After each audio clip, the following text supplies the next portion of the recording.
alijiua kwa sababu ya kuteswa na kubaguliwa na wanafunzi wenzake, na kifo chake kilitokea akiwa tu mwaka wa kwanza.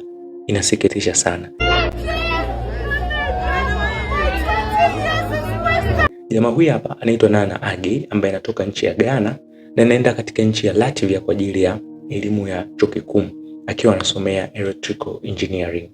Akafika pale akaanza kusoma kwa bidii na akawa anafanya vizuri sana darasani, lakini changamoto aliyopata ni kuwa alikuwa anabaguliwa sana, na katika kile chuo ambacho alikuwa anasoma Waafrika walikuwa ni wachache sana.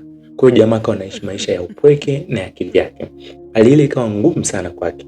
Akachukua simu akampigia mamake, akamwambia, mama, kwa kweli huku ubaguzi unanishinda, naishi maisha ya upweke na nashindwa kabisa kuishi, naomba tu nirudi nchini Ghana, pengine hata nisomee huko. Mamake akamwambia, mwanangu, usijali, jikaze uendelee na masomo. Kwa hiyo Nana akapiga moyo konde, akaendelea kusoma kwa bidii. Lakini siku moja kundi la wazungu lilimfuata, likamwambia, Nana, sisi hatupendi watu ambao wanakubagua. Sisi tutakuwa marafiki zako ambao tutasimama na wewe kwenye shida na raha. Sisi hatupendi kabisa ubaguzi. Binadamu wote ni sawa.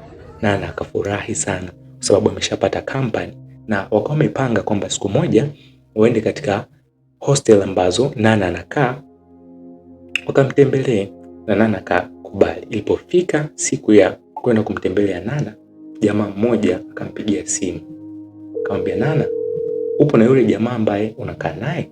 Nana akamwambia, hapana, niko peke yangu, yule jamaa yuko chumba kingine. Akasema, poa, basi sisi tunakuja. Kwa wale marafiki zake wapya wakaenda kumtembelea.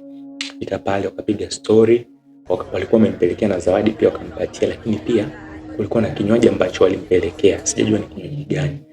Kwa hiyo Nana akachukua kinywaji akabugia chote, kanywa chote.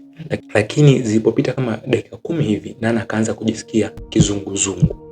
Kwa hiyo akashtuka, akajua huu ni mchezo, akakimbia haraka sana kwa yule jamaa ambaye wanakaa naye. Lakini boom, Nana anakuja kushtuka, anajikuta yuko hospitalini na madaktari wakamwambia kwamba amepewa sumu ambayo hata wao hawajajua ni aina gani ya sumu.